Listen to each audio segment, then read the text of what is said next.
देखंतु मु एंडुली पिठा करिया पई देसी बिरी नेइछि। देसी बिरी की भल भाव भांगी देइछि। कला बिरी ये मोर 1.5 केजी बिरी अछि। चलंतु हम याकू पांडे भेदे दवा। देखंतु मु पांडे भेदे देइछि। याकू कम से कम 8 घंटा में छाड़ी दवा। देखंतु चावल भी मु भेदे की रखिछि। याकू चूना करि दवा। मु 1.5 केजी बिरी रे नहीं 750 चाउल। एबे चलंतु आमे चूना चाउल को चूना करदबा बिरी की बाटीदबा। देखंतु जो बिरीटी आमे बाटी की रखी थिले ताकू एई भलिया भल भाबरे गोळेबा। देखिजी हम बिरी पे बाटी की रखी थिले गोळौची।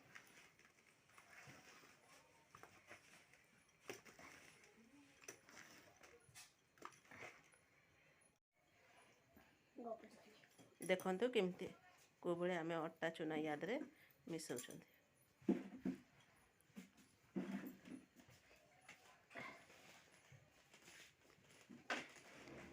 एमती भल भाबरे आमे ताकू गोळाई देबा।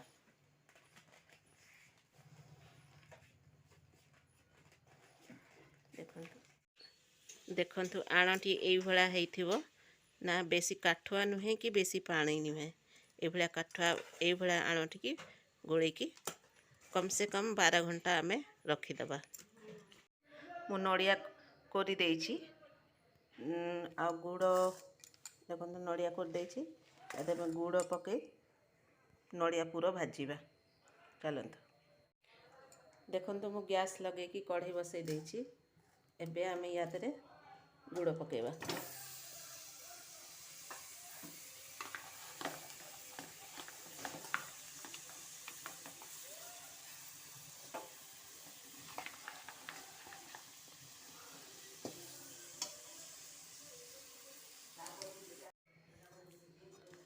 देखंतु गुड़ आमर मेल्ट हे आसुछि।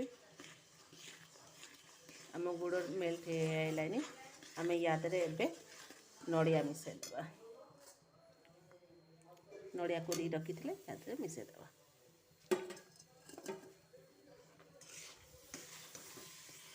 एमती भल भाबरे मिसे देबे। आंचो टिके न सब बळे नरम रखिबे। नने पूरो होई नथबो पूरो पोड़ी जीवो। नरम आंच रे आमे पूरो भाजीबा। देखंतु मु भल भाबरे गोळेई देइछि। याकू एबे आमे नरम आंच रे भाजी देबा।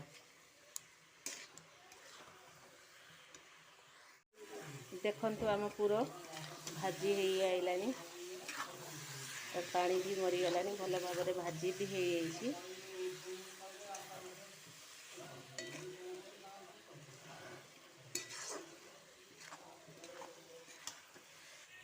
देखंतु आम पूरा भल हे सारछि। देखंतु पूरा भल भाबरे हे आइछि। चलंतु एबे ताको एबे ओल्हे देबा। देखंतु 12 घंटा हे आइछि। आम आणटी केमती फुली आइछि भल भाबरे। एंडुली पिठा करिया पे परफेक्ट हेछि। चलंतु एबे आमे एंडुली पिठा करिया। देखंतु चुली रे आमे गोटे हांडी बसैछंती। हांडीटा देखंतु भल भाबरे ताती आइछि। बांफ मध्य बाहरुछि। चलंतु आमे यादरे एंडुली दबा।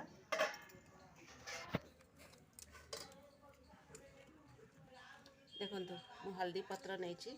हल्दी पत्र को एबेला भल भाबरे मु धोई देकी भल भाबरे काटी देछि। यादरे आमे एंडुली पिठा को एबेला यादरे ए पत्र एमतिया करिकी दबा।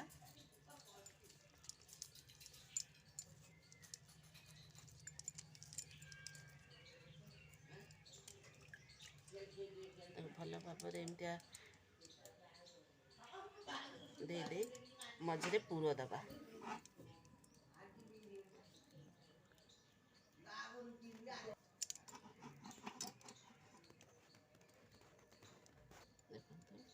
एमती आमे मझरे पूरो दे पत्र एमती करके भांगी दबा। तापर आमे हांडी रे एमती दे दबा।